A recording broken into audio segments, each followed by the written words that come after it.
something happen. I think they know that. They're going for it on fourth.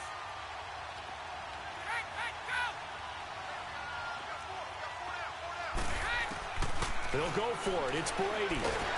Jaguar pressure and a Jaguar sack.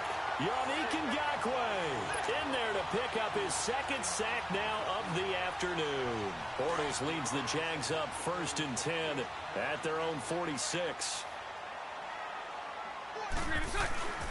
They'll start out on the ground. It's Leonard Fournette, and he'll fight his way forward to about the 48-yard line.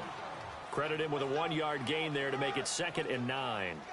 They tried a quick hitter inside, but that one was swallowed up because what they're hoping, those big defensive linemen will take the bait and move laterally and open up a crease that they can run through. Didn't happen on that play.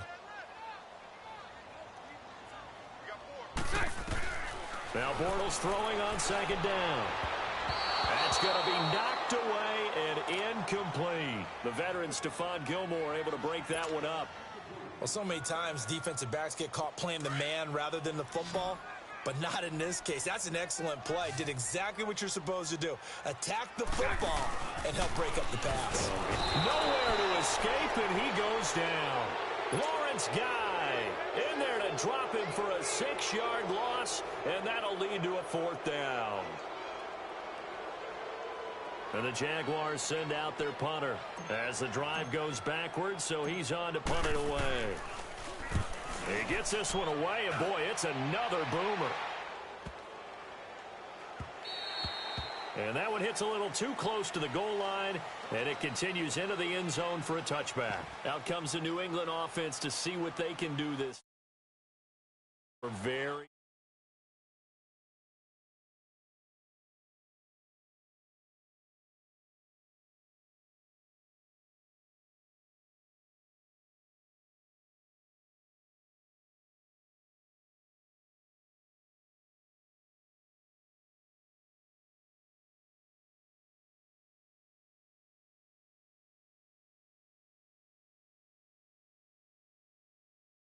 Now we'll see what his offense can do. Brady and the Patriots now 1st and 10 at their own 20-yard line. Now problems right out of the gate. We're going to get a delay. He didn't even try to signal for a timeout, so they must have not been aware of the numbers. I think he lost track of the time left in the play.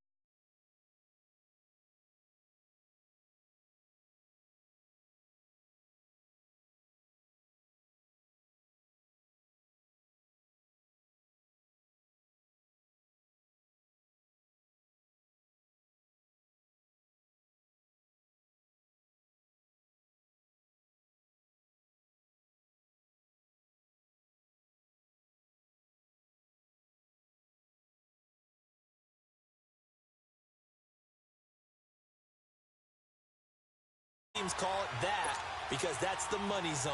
Get it into the end zone and make your cash. They've been in the red zone 3 times in this game and have not scored a single point. Can they break through here on 2nd and goal? Bortles now to throw. Into a double team, and it's intercepted. Picked off by Patrick Chung. And to the 12. That's where it stops. The return is halted at the 12-yard line. Well, the upcoming Super Bowl, so many storylines, but one that obviously grabs you. Sean McVay just turned 33 January 24th. Youngest coach ever to take a team to the Super Bowl.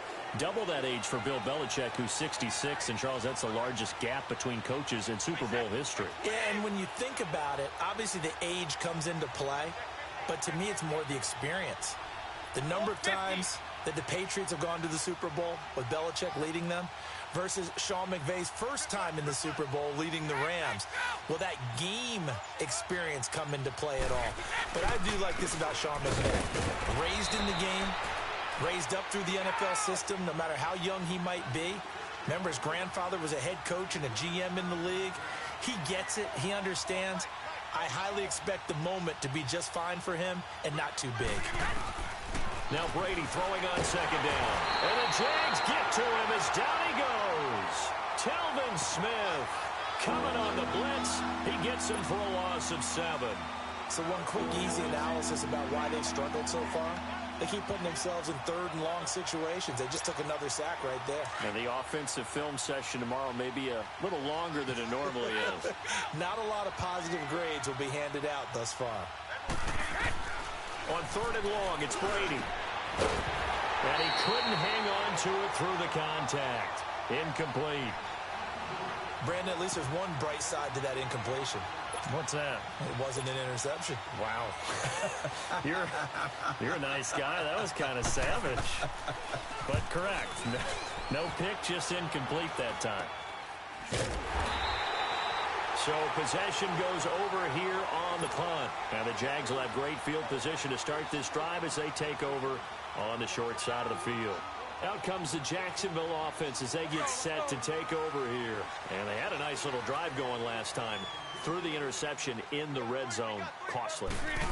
Bad enough to throw it anywhere, but that drives coaches insane when they're thinking about, hey, we've got a shot at points already. We're already in a spot where you're thinking you've got 3 on the board for sure, and to come away with nothing, that's a really tough one for them to swallow. Yeah, will they make up for it? After the loss to start out, here's 2nd and 11. Again, it's Fournette. Broken tackle. A good move on the carry, but still brought down just inside the 40. 4 yards on the pickup there as they get it back to a more manageable 3rd and 7. Third quarter and you've got the lead. You're not ready to go into that 4-minute off.